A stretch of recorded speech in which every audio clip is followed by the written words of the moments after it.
state by state.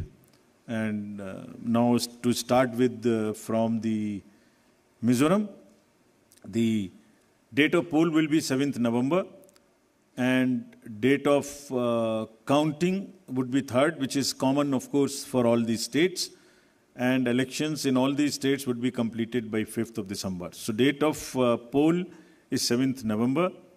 Similarly, in case of Chhattisgarh, the elections would be in 2 phases. The date of poll would be 7th November and 17th November. The nominations after Mizoram for the first phase of the Chhattisgarh would happen on 20th, the 13th, and the last date would be 20th. Date of poll being 7th November, and for phase 2, 17th November.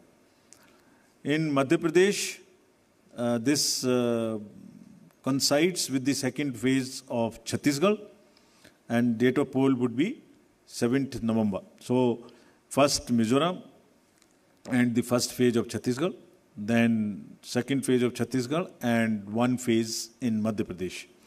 Thereafter, Rajasthan, where the date of poll will be 23rd November in 1 phase entirely in Rajasthan. The date of issue of Gazette notification would be 30th October, and date of counting for everyone being 3rd of December. Telangana would go last to the poll, and date of poll is 30th November, with the date of issue of Gazette notification being 3rd of November. And the entire election process would be complete by 5th of December. So this is what is the schedule.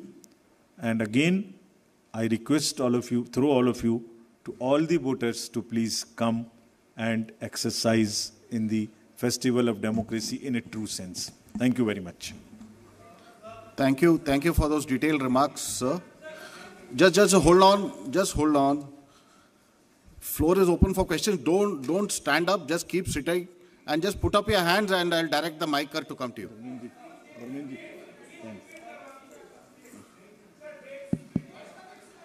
ये 5 slides की date वैसे अभी आपको भेज दिया होगा. It's being tweeted to you. It's being tweeted, but हम दोबारा रिपीट कर दीजिए. Yeah. Mizoram, visible to all. Next,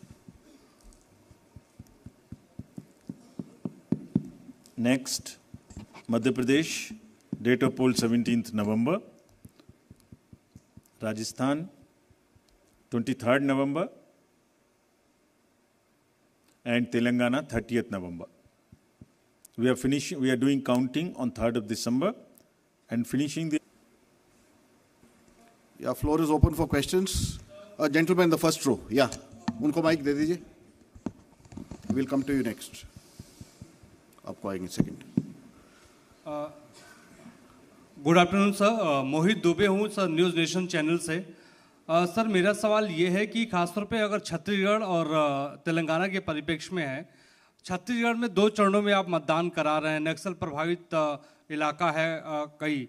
सरकार का दावा है कि नक्सलिज्म तो हमने ख़त्म कर दिया, लेकिन इस बार भी आप 2 चरणों में मतदान करा रहे हैं. कितनी बड़ी चुनौती जो है नक्सल प्रभावित इलाकों में होगी आपको मतदान कराने के मद्देनज़र, क्योंकि 7 राज्यों की सीमा छत्तीसगढ़ से जुड़ती है जैसा आपने कहा. इसके अलावा तेलंगाना के भीतर पिछले चुनाव में तमाम कैश और लिकर की बरामदगी हुई थी. इस बार कितनी चुनौती तेलंगाना और छत्तीसगढ़ में आपको लेकर होने वाली है?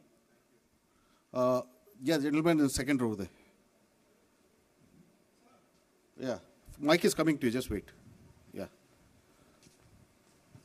सर मैं श्रीकांत भाटिया हूँ, संवाद सिंधी न्यूज़पेपर और हमारी नज़र न्यूज़ चैनल है. सर ये आचार संहिता के जो उल्लंघन होते हैं इलेक्शंस में, देखा गया है कि कोई एक्शन नहीं होता, सिर्फ आचार संहिता उल्लंघन के केस दर्ज हो जाते हैं. तो सर कोई आपके पास डेटा है कि लास्ट इलेक्शन में आचार संहिता उल्लंघन में क्या लीगल एक्शन लिया गया कैंडिडेट के खिलाफ? और पॉलिटिकल, एक छोटा सवाल सर, आपने कहा कि जो कैंडिडेट पैसा खर्च करता है उसका रिकॉर्ड यहाँ रखा जाएगा. क्या वो रिकॉर्ड आम पब्लिक देख सकती है कि किस कैंडिडेट ने इलेक्शन में और किस पार्टी ने कितना पैसा खर्च किया? Yeah, gentleman in the second row there, in the middle of that row, please.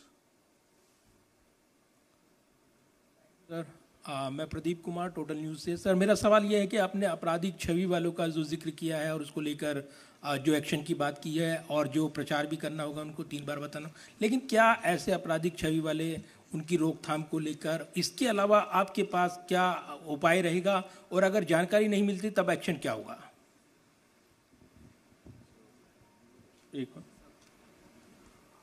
The lady at the back over there.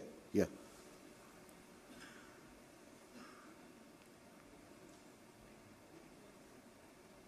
Yeah, give it to the lady. Yeah. I'm Meetu Jain from The Wire. मेरा सवाल erectile roles की purity को लेके है। आपने बोला है कि जो BLO होगा वो जो डेटा है वो अपडेट करेगा। सवाल ये है कि BLO कितना कंप्यूटर savvy है ये डेटा अपलोड करने के लिए, और ये डेटा वो खुद अपलोड करता है या is it outsource to somebody else जो ये काम करेगा? और if it is outsourced, then what is the procedure that is followed for outsourcing this work to somebody who would be uploading this data? Thank you. Just we'll have another round later. Okay. Chhattisgarh में चुनाव के विषय में आपने प्रश्न पूछा। देखिए, हर नागरिक को, हर वोटर को हम रजिस्टर करें और हर वोटर के पास में हम बूथ लेके जाएं ताकि वो अपना वोट डाल सके और उसको सारी सूचना जो उसको इन्फॉर्म डिसीजन लेने के लिए आवश्यक है वो उस तक पहुंचाएं। Phase 1, phase 2 in all the elections that will be done, और उसके लिए व्यापक व्यवस्था की गई है। इसलिए हमें सबको अपील है कि वो सब वोट देने आएं, और जो जहाँ भी जितनी भी सुविधाएं और जितनी भी सुरक्षा देने का जरूरत है वो असेसमेंट करके उतनी वहाँ प्रोवाइड की जाएगी। कैश और freebies, drugs, liquor, consumable goods, ये मेनेस है। हम लोग उसके प्रति पूरी तरीके से सजग हैं। Just give U A small figure, जो अभी पीछे 6 इलेक्शंस हुए हैं उसमें अगर मैं आपको अलग से भी दिलवा दूंगा, लेकिन लगातार उनमें वृद्धि का जो प्रतिशत है, in some states it is up to 6000%, but in average it is, मैं बताता ही हूं आपको एग्जैक्ट। तो देखिए किस तरीके से जो चुनाव की तारीख है उसका ऐलान हो चुका है। राजस्थान में 23 नवंबर को वोटिंग होनी है, इसके साथ ही तेलंगाना में 30 नवंबर को वोटिंग होनी है। और इसके साथ ही अगर बात की जाए 5 रियासतों के पूरे इलेक्शन की, तो उनकी तारीखों का ऐलान जो है वो हो चुका है। राजस्थान 23 नवंबर को वोटिंग होगी, MP 17 नवंबर को, मिजोरम में 7 नवंबर को चुनाव होंगे। इसके साथ ही तेलंगाना में 30 नवंबर को इंतखाब होंगे।